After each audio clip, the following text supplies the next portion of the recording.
Good afternoon, everyone, and happy Friday. New information for you on a case we've been following all week. The man accused in 4 armed robberies in Fargo this week just made his first court appearance. Hunter Havisto is facing 7 felony counts, including robbery, attempted robbery, burglary, and theft, as well as 3 misdemeanor counts for the cash he stole from local businesses. Valley News Team's Aaron Walling has an exclusive jailhouse interview with Havisto. He's speaking with him right now to hear what he has to say. Tune in tonight throughout Valley News Live. And check this out. Here's our exclusive surveillance video from the last armed robbery before Havisto was arrested.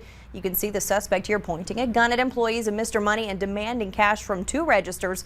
An employee of Mr. Money then ran after him and fired several shots at the stolen vehicle he was driving. Havisto is accused of holding up the M&H convenience store on Main Avenue on Wednesday, and 2 robberies Tuesday night, the first at Walmart, then at Casey's, both on 13th Avenue South.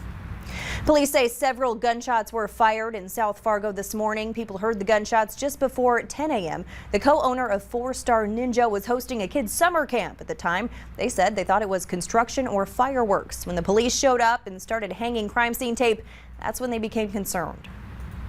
We ended up just going into the party room and locking all the doors just in case. We didn't know what it was, but I wanted to make sure they were all safe, so we locked everything down and went into the party room and just started watching some Ninja Warrior videos on TV.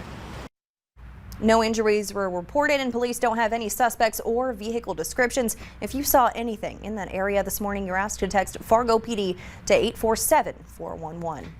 Wild storms this morning kept some people in the dark and had others calling their insurance agent. In South Moorhead by Woodlawn Park, a large tree branch fell and smashed a windshield of the car below. There were also several reports of trees and large branches down across parts of Fargo. And take a look at this video. Viewer Trisha Stitch shared this amazing sight of a water spout on Battle Lake. You can see the spout rolling across the lake, churning up the water. It appears to be not too far from shore either. For more on what today's storms left behind, let's head over now to Chief Meteorologist Hutch Johnson with a first look. Hutch. Stacy, thanks so much. Good evening, everyone. The good news is much quieter weather as we head into the weekend. And even though we did get quite a number of damaging wind reports, some beneficial rain came from these clouds. This is the Tullabee Lake area. Tara, thanks for uploading your photo. Thanks for uploading yours as well. And as mentioned, wind was the main threat. That's what we talked about last night. Here's where the rain fell. Look at the oil patch. Estimates from radar of 2 to 5 inches with isolated even higher than that. But where you see the greens and the yellows here in the valley, a solid ½ inch to 1 inch for a wide number of us. Now heading into the evening, we have this gusty system that's still swirling its wheels around the area. Last night we talked about the timing. You might have saw me draw this or post this online.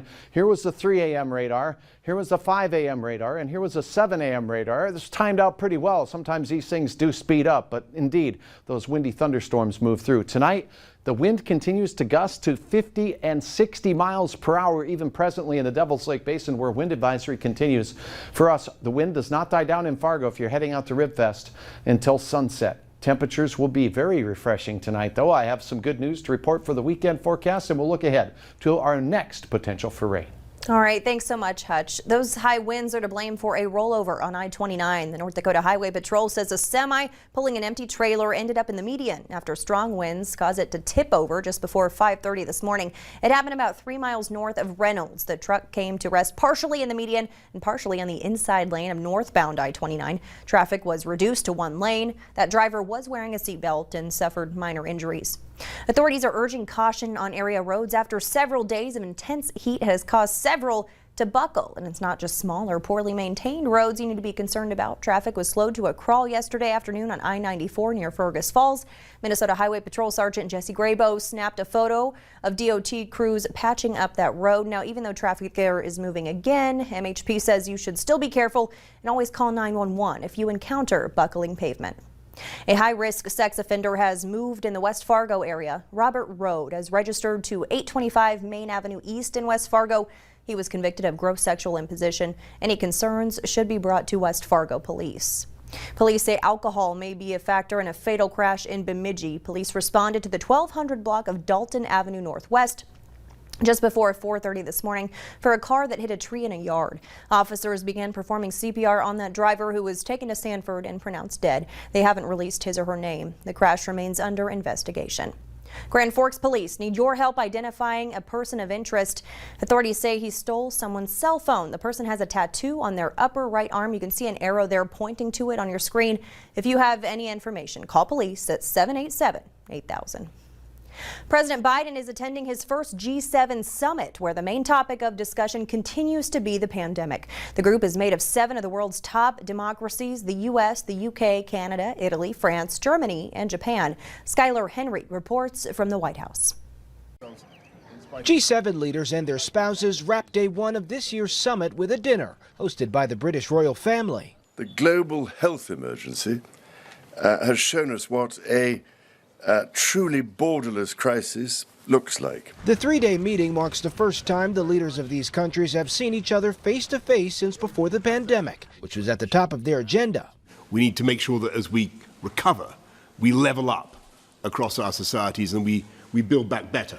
Demonstrators set afloat blimps depicting President Biden and UK Prime Minister Boris Johnson in a plea to get more COVID vaccines to poor nations. The G7 pledged to donate more than 1 billion vaccines by the end of next summer, with half coming from the U.S. The group will also discuss climate change and the post-pandemic economic recovery. There is the potential to generate many, many millions of high-wage, high-skill jobs. The president is also preparing for next week's NATO summit, where he'll continue to shore up U.S. alliances before Wednesday's sit-down with Russian President Vladimir Putin in Switzerland. Mr. President, what's your message to Putin?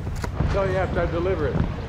While the president attended meetings, First Lady Jill Biden visited a local school with the Duchess of Cambridge. The children who were so inspiring and so well behaved. On Sunday, President Biden will meet one-on-one with Her Majesty Queen Elizabeth. The White House notes the two met once before in 1982, when Mr. Biden was a U.S. Senator. Skylar Henry, CBS News, the White House.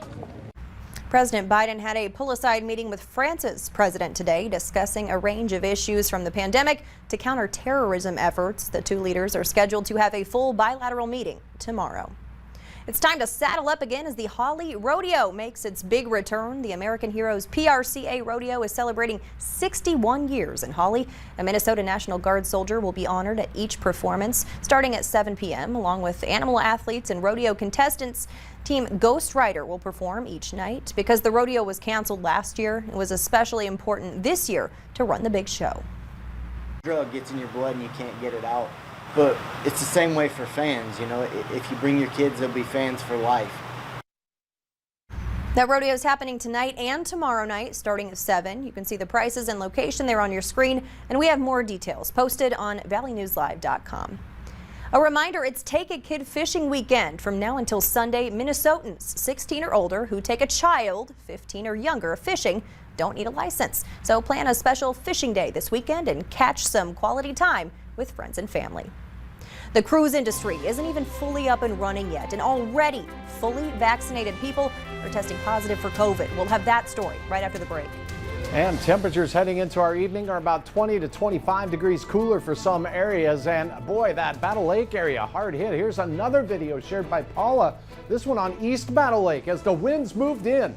It's still gusty out there. I'll have details on tonight's forecast, when the wind stops, and what to expect this weekend next.